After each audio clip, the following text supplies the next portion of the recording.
Scott, the training coordinator here at Central Texas College, and we're ready to move on to part 3 for forms, I think. I know I lose track. But we're going to take a look at the different field types and some of the buttons or icons that you may encounter as you go through this training and your endeavors and exploration of Colleague. So this is kind of a universal form. I mentioned that earlier in the course. I don't remember specifically which video. But I said the NAE form, which is a name and address entry form, is pretty common among most users. And it's just a form that lists basic information about our folks. Their ID numbers, their name, if they have a suffix or a prefix, their address, socials, date of births, all of that kind of good stuff. So most of the fields are pretty self-explanatory. Some folks have had an issue with this name, LFM. What's an LFM name? Well, LFM simply stands for last, first, and middle, right? Last, first, middle. Just like this one with city, state, zip code, and county. There's the city, there's the state, there's the zip, and there's the county in which they live in, right? So pretty simple, not too difficult. But there are essentially 7 basic types of form fields in Colleague, but not all 7, or not all forms have all 7. For example, this one, the NAE form, has a lot of them, but it doesn't have all 7. So let's start by looking at the detail buttons or detail icons. If you see a field, such as this address field, with a detail icon at the end of it, that means there is additional information pertaining to that address. And specifically here with the address, if somebody has had more than one address while they were enrolled or employed at CTC, you may find previous addresses listed here. Same with phone numbers. A lot of us have home phones and cell phones. Some of us have home phones, multiple cell phones. So you can find those different phone numbers listed by clicking this detail icon. That's known as drilling in. Okay, you're going to drill into that field to see more information contained in it, because these only show, for the most part, the first record, and you can see that here. Okay, this one right here indicates that this is the first address on the list, or the top address on the list. Same with this one. This is the first phone number. This is the first ethnicity, so on and so forth. Okay. So there are 5 detail icons on this form. 2 here, 1 there, 1 here, and 1 there. So the detail icons look like a piece of paper with the corner folded over. And drilling in on a detail icon will show you additional information contained in that field. These ones that I mentioned earlier, those indicate a multi-value field. Okay, multi-value, meaning they could have more than one entry, like I mentioned with the address. Let me show you. If I click on the detail icon for the address, here you can see there's the address that's currently displayed. Here's a former address. Here's a former address.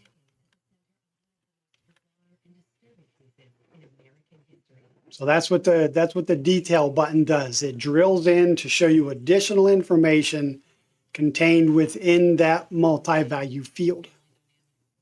All right, so let me cancel out of this. Back to our main field. So multi-value field right here. Anything with a number in front of it is a multi-value field. This is multi-value. This is a multi-value. This is a multi-value. These 2 are a multi-value. You get the idea, right? Anything with a number in front of it's a multi-value field. So the next field type is pretty important. It's the mandatory field. Anything with a red border around it. See this red border? Red border. no red border. So you must have a minimum of a last name and a first name when a new record is entered. Okay? Now this isn't necessarily a mandatory field. You'll notice it has a different type of background. Different type of background. Or different type of border. This one has a different type of border. It's not the same as the required. Okay, required social, required sex, required date of birth. Address change source not required. This has the different style of border. This usually indicates a selected field. You can see the insertion line in here. That's my current selected field. Mandatory fields must be filled in before a record or before a form can be saved and closed. You can cancel out of anything that you might have changed, but the changes won't be affected until you complete all required fields.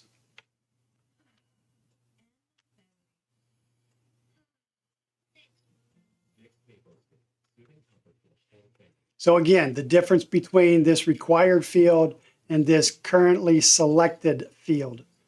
Currently selected fields are going to have that dark burgundy or maroon border, not the thin red border that mandatory fields have. All right, the next type of field is what they call a free entry field. An example of that is the last name, first name, middle name fields. The preferred name down here is also a free entry field. That means you can put anything in there you want. Letters, numbers, special characters, have at it. All right. The next field type is the list box. These fields have a drop-down button on the right side. For example, here's a list box. Here's a list box. Here's a list box. These two are list boxes. This is a list box. Get the idea, right? So let me show you this address change source list box. Here you can see all the different types of address change sources. In other words, where did you get this information for the address change that you just made? Okay, that's what the address change source is. So maybe somebody called me and said, hey, I changed my address. Here's my new address. So I would make the change to the address up here and then go to the address change source and click PHO by phone. And you'll see, and now it shows the source for prior address change by phone. Too easy, right? Too easy. And it shows who updated it and when they updated it. All right, the next field type is the calendar field, probably pretty self-explanatory. They're identified by these little calendar icons. And when you click one of these calendar icons, a calendar pops up. The next type of field we don't have on this form, and that's what's called a calculated field. A calculated field will have a little calculator icon beside it like this. See that little calculator icon? Different from the calendar icon.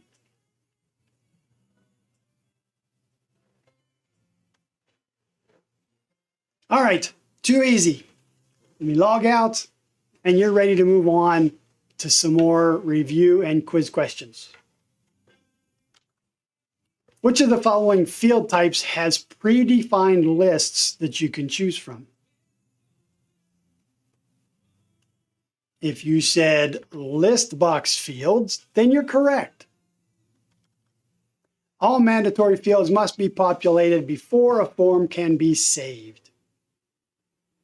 Well, that's kind of a given, right? Mandatory fields, that's true.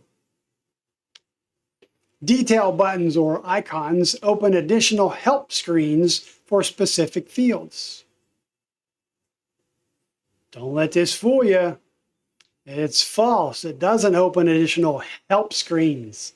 It opens additional forms with more information. Great job. Great job. You're doing awesome. I'll click this next button and you can continue on to the next section.